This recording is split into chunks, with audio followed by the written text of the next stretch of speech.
Bu kişilerge de algısım şeksiz, еңбектерiniz жана берсин, tek қана абыройlarımız арта берсин. Шәкірттерімізге келетін болсақ, еліміздің көк байрағын желбірететін үлкен азамат болыңдар, азаматша болыңдар. Сендерден біздің үмітіміз көп. Құдай қаласа нағыз ғалымда, мұғалімде, ұстазда, дәрігерде, әкімде болатын осы отырған сіздер. Денсаулықтарыңыз мықты болсын. Әрқашанда ұстаздардың айтқанын екетпей орындап жүрсеңіздер, ата-ананың көз қуанышы бола білейік, еліміздің мақтанышы бола білейік. Бүгінгі тағы айтарым, 10 күндіктің қорытындысы сәттілік, еңбектеріңіз одан да еселеніп, жетістіктерге жете беріңіздер. Кеше ғана өткен ғылыми жоба болды. Ғылыми жобадан біздің 12 оқушымыз өздерінің деңгейімен жүлделі орындарға еге болды. Оның да мадақтамасы бар. Үлкен бір іс-шарада табыс етеміз. Бүгінгі іс-шараны ашық деп жариялаймын.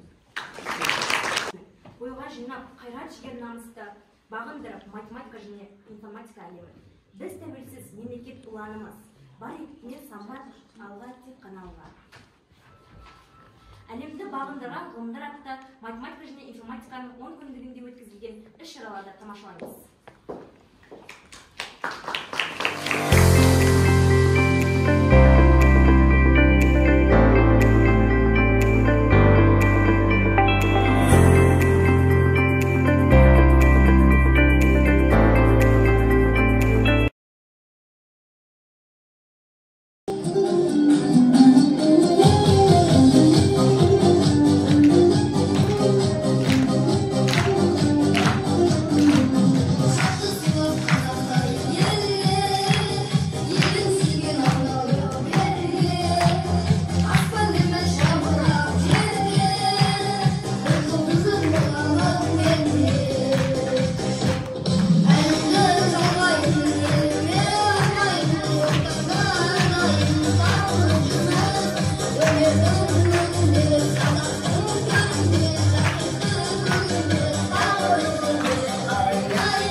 Milyon kimga buyuradi?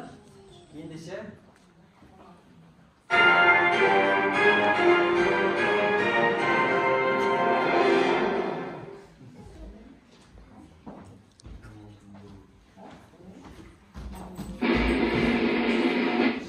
сұрақ. Оқият болыңыздар. 16-ның квадраты. Дұрыс, 250 сыйлығын алады. Қошеметтеп отырамыз. Жауабы дұрыс екен, иә? 250 алады.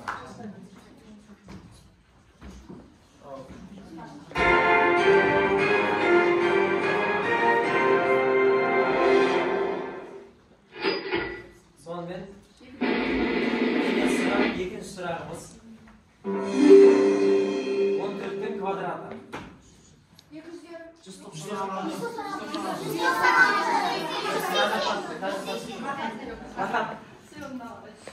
Жауабы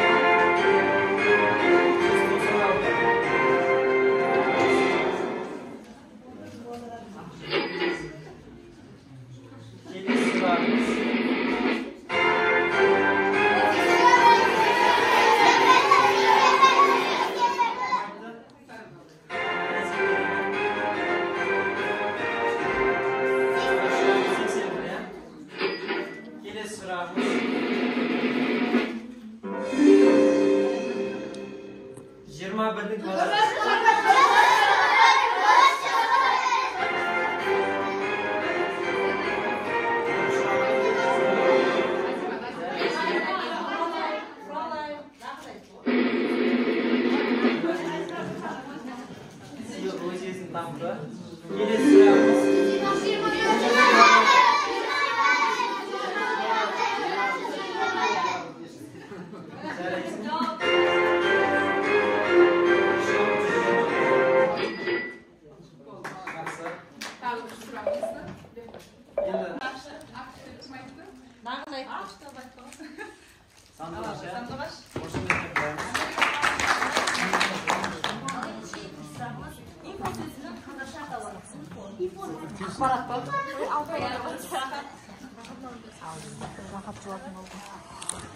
сұрағымыз информатика термині қай тілден алынған?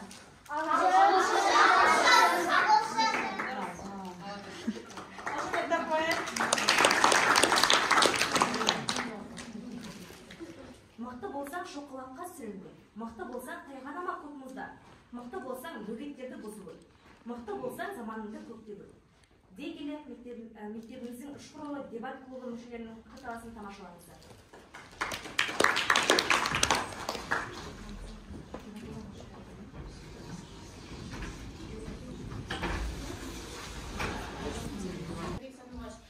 Бұл жерде қазір терминдер кездеседі, сол терминдермен ойын барысында таныс боласыздар. Екі тарапта болады, үкімет және оппозиция.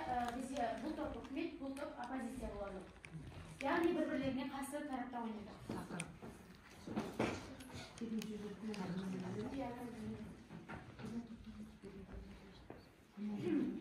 Алғашқы үкімет тобының лидері Назер Кебригеш, ортаға келсеңдер. Менің есімім Мирзабек Назерке. Мен осы үкімет тобының лидерімін.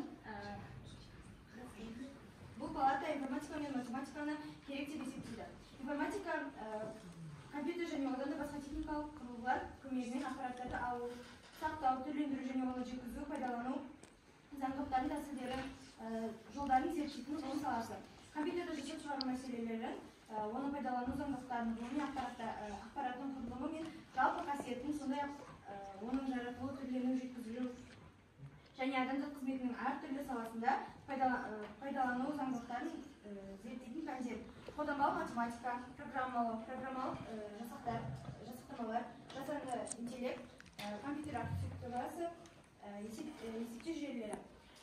Ақпарат термині латынның information сөзінен аударғанда түсіндіру, баяндау, мәлімет деген мағынаны білдіреді.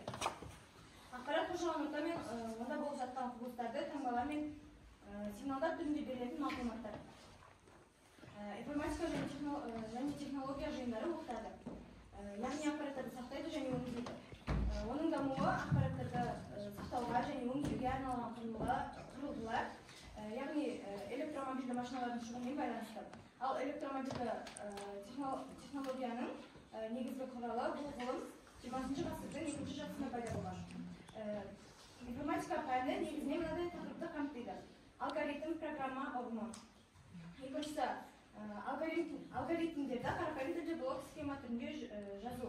Үшіншісі оқылған тілді мәліметтерді сипаттау, программалар құру және оларды компьютерде орындау. Біздің және де аргументті айтып кетсем, болашақтағы өмір. Ал ол туралы менің қазір шектерім шығады. Сізге рахмет. Онда келесі кезекте оппозиция тобының лидері ортаға шықсаңыз, еншіңізде 5 минут. Алғашқы мен Сәлеметсіздер ме? Менің есімім Кенжебай Айгөз. Бізде бұл палата информатика мен математиканы керек емес деп есептейді. Мен қазір үкімет тобының лидерімен толық келіспеймін, себебі информатика, математика ғылымдары ол өмірге қажет емес. Мұнда өтіп жатқан формулалар, оқу тәсілдері қазір бізде формулалардың біреуі де өмірде қолданылып жатқан жоқ. Және адам қызығушылығы қазіргі таңда программаның қиындауына байланысты көп оқушылардың қызығушылығы жоғалуда. Және біздің геометрия ғылымда өтіп жатқан танкес, катанкес, синус, косинус деген формулаларды және фигураларды қай жерде қолданып жатсыздар. Және айта кетсем, информатика ғылымда ол компьютермен жұмыс істеу. Компьютермен жұмыс істегенде адамның денсаулығына зиян. Қазір сол нәрсе көп пайдаланып жатыр ғой, жаңалықтарда. Сол көздің көруіне, есте сақтауына және омыртқаның бұзылуына өте қатты зиян. Сол үшін мен бұл тараппен келіспеймін.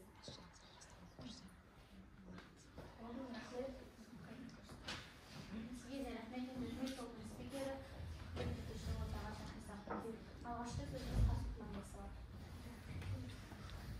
Сәлеметсіздер ме? Менің есімім Қуаным Ақбілек. Мен оппозиция тобымен келіспеймін. Себебі қазіргі таңда кім ақылды сол жеңеді. Ал қазіргі таңда информатика және математика пәндері өте қатты дамыған. Біз күнделікті өмірде де, басқа нәрседе де, магазинге барсақ та, дүкенге барсақ та, бір нәрсе сатып алатын болсақ, оған біз математиканы қолданамыз.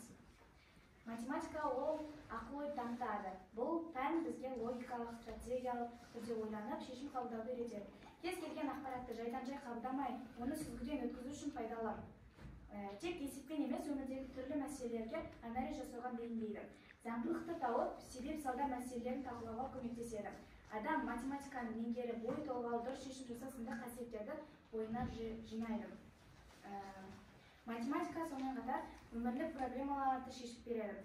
Күрделі есепті шығарғанда түрлі формулаларды қолданамыз. Есептің шығу жолын зерттеп, анализ жасаймыз. Яғни біз проблеманы шешудің түрлі жолдарын іздестіреміз. Бұл мидың критикалық ойлау қабілетін арттырады. Осы арқылы біз пайданы өмірде қолданамыз. Мысалы, күрделі функцияның интегралын шешетін кезде мида алгоритм құрамыз. Осыдан есеп шығады. Өмірде де дәл солай. Бір жерге баратын болсақ, үйден шықпас бұрын алгоритм құрамыз. Бағыт таңдап, әр қадамды жоспарлаймыз. Осы сынды жағдайлар математика мен өмірдің байланысын нақты дәлелді. Қазіргі кезде медицина информатиканы өте маңызды құрал ретінде пайдаланады. Егер бұл ресурс болмаса, медициналық орталық бұрмаланған болар еді. Осы технологияның арқасында пациенттердің жазбаларын сақтау әдісі, медициналық тексеру және тіпті аурухананың ішкі жазбалары қалай сақталады. Егер медицина болмаса, адамдар қауіпке ұшырайды. Ал медицина ол информатиканы құрылған дейміз. Математика ол бірақ мұқият адам математиканы үйрене отырып, мынадай қасиеттерді бойына жинайды. Кез келген жалпылама ақпаратты Сіздермен мен оппозиция тобының спикері Иман Хусейн Гүлсезім. Мен қазір үкімет тобының спикерімен толықтай келіспеймін. Өйткені қазіргі өмірде проблеманың барлығын шешу үшін тек қана есептер қолданылмайды. Және де ақылды болу үшін ақылды тек қана формулалардан емес, көптеген кітаптардан алуға болады. Статистика бойынша қазіргі математикада, информатикада өтіп жатқан программалар мен есептердің 70% пайызы өмірде қолданылмайды. Және де үкімет тобының спикері айтты, ойды дамыту үшін математика керек. Ойды дамыту үшін математика ғана емес, көптеген әдебиеттерді және көптеген кітаптарды оқысақ, ойымыз сонда да дамиды. Біз өмірде көптеген формулалар мен программаларды қолданбаймыз. Және де адамдардың барлық адам мамандығын айтишник мамандыққа түспейді. Сондықтан да мен информатика мен математика өмірге керек емес деп санаймын. Өмірде математикада өтіп жатқан қай формуланы қолданасыздар? Информатикада өтіп жатқан қандай программалар қолданасыздар?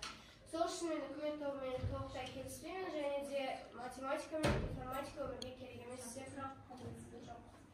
деп ойлаймын. Рахмет.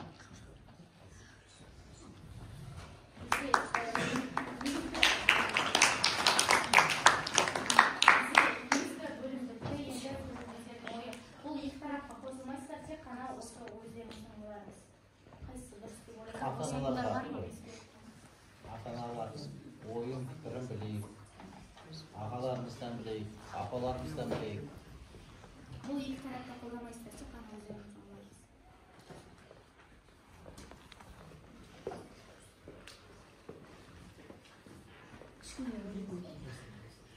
Қалай ойлайсыздар, математика мен информатика бізге өмірге керек па, қажет па? Ал өз пікірлеріңізді айтсаңыздар.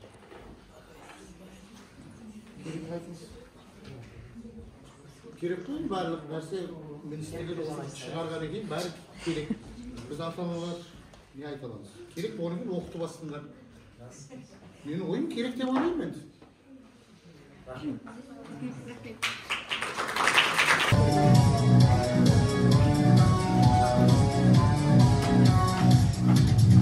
Rakamlar bir günü can buldu. Birden baktı 9 yıl var. En birinci bulup bir yıldı. En söyleyde 9 nerede?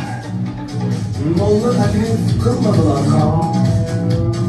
Bunu rakam bulmadılar ham. Maktandılar rasa uzara. Gelip çıktı ahır macera. Başından girdi, 9'larda göksel girdi, 7 ise sarılımın dedi, 6'dan konuşmaz dedi, 8, 5, 4, 2 hamda uç, maktandılar ne söz bulsa tuş, Kur'an kelam en küçük bulut, 2'den ham en küçük bulut. Bir şermanda şermize almadı. Bağca kan usuldan küldü.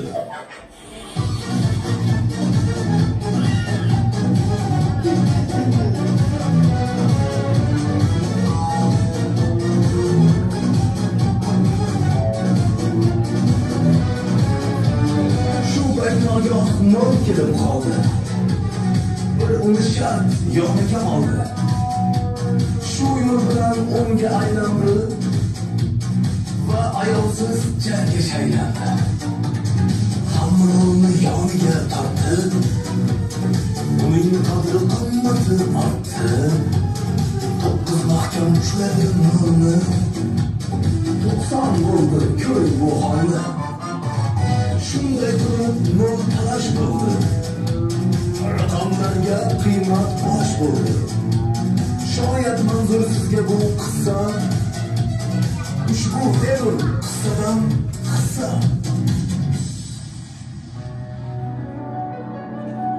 Kamsitmang hech chupni hazni ham, tashu kesak baland tazni ham.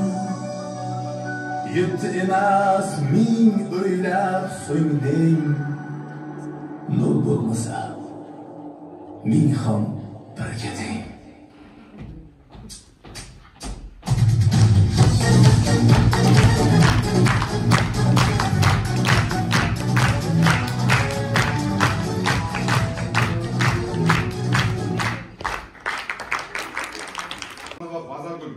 Мектептің өміріне белсене қатысқандарыңыз және өзін жаңа білім алуға ұмтылатын қабілетті оқушы ретінде көрсеткен немерелеріңіз Қалдыбай Бекжігітке жақсы тәрбие бергендеріңіз үшін шын жүректен ризашылығым мен алғысымды білдіремін.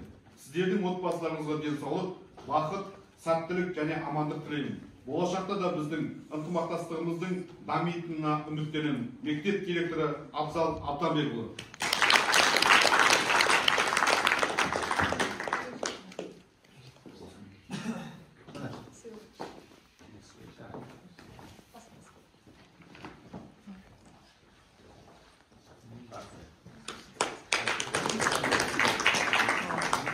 құрмет грамотасы осы мәтінде Назанов Данияр, Назанова Жанар, сіздердің отбасыларыңызға денсаулық, бақыт, сәттілік және амандық тілеймін. Болашақта да біздің ынтымақтастығымыздың дамитынына үміттенемін. Мектеп директоры Абзал Абданбекұлы.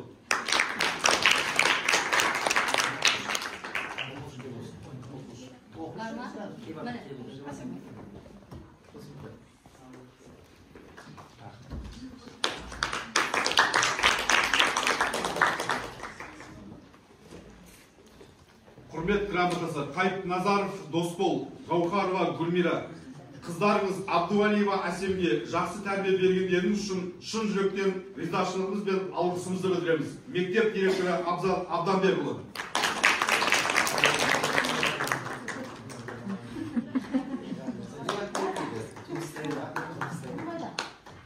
Әсемде келмеген бүгін. Әсем келген.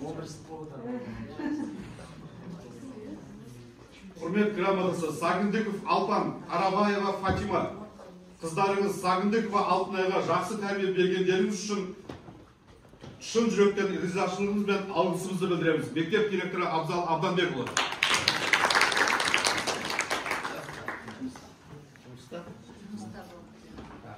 Қошемет көрсетіп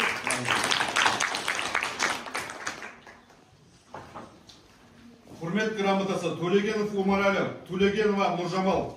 Ұлдарыңыз Мырзабек Ерболатқа жақсы тәрбие бергендеріңіз үшін шын жүректен ризашылығым мен алғысымды білдіремін. Мектеп басшысы Абзал Абданбекұлы.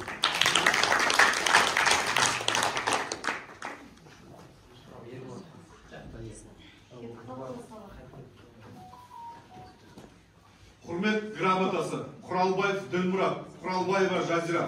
Қыздарыңыз Қалдыбай Розаға жақсы тәрбие бергендеріңіз үшін шын жүректен ризашылығым мен алғысымды білдіремін. Мектеп басшысы Абзал Абданбекұлы.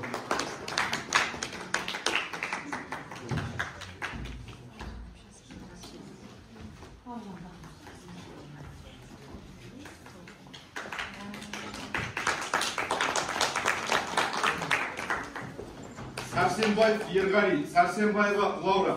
Қыздарыңыз Керімбай Аружанға жақсы тәрбие бергендеріңіз үшін шын жүректен ризашылығым мен алғысымды білдіремін. Мектеп басшысы Абзал Абданбекұлы.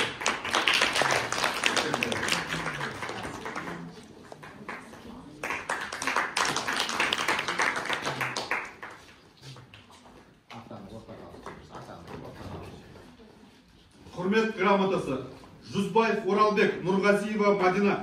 Қыздарыңыз Жүзбай Аяруға жақсы тәрбие бергендеріңіз үшін шын жүректен ризашылығым мен алғысымды білдіремін. Мектеп басшысы Абзал Абданбекұлы.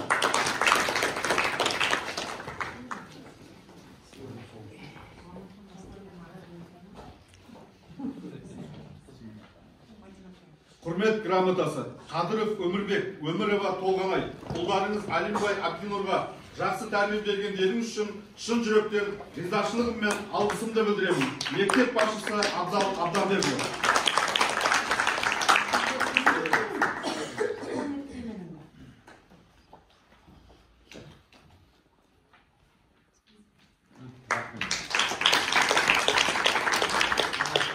Құрметті ата-аналар, бақыт деген осы. Бақытты даладан емес, осы ұл қыздарымыздан баладан іздейік.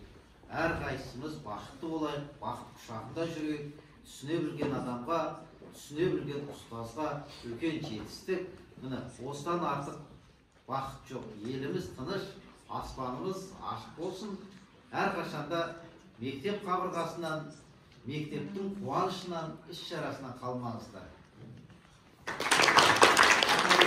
Ата-аналарымызға көп рахмет. Қалдыбай Бекжігіттің орындауындағы ана әке туралы әнін қабыл алыңыздар.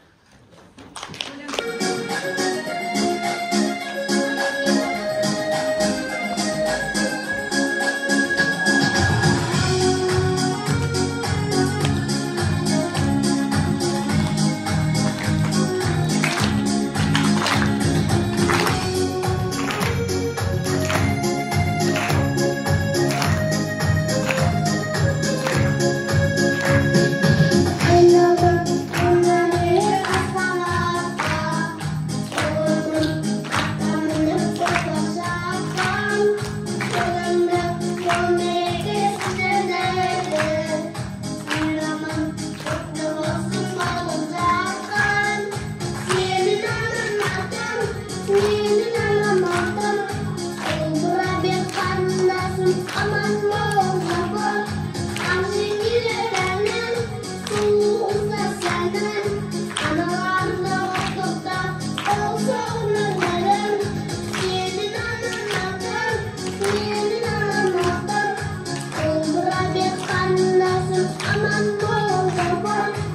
Çekil